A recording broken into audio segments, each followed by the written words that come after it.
উনি বক্তব্য দিয়েছিলেন শাহজালাল শাহপরান্ত তর্কে না, স্বয়ং আল্লাহর রাসূল সাল্লাল্লাহু আলাইহি ওয়াসাল্লাম নিজের পরিবারের লোকদেরকেই জান্নাতে নিতে পারবে না।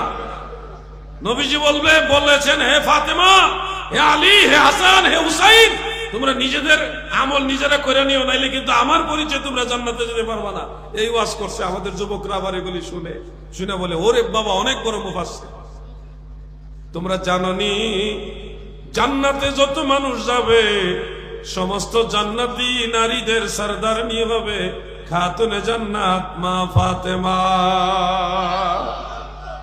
ও ভাই, তোমরা জানোনি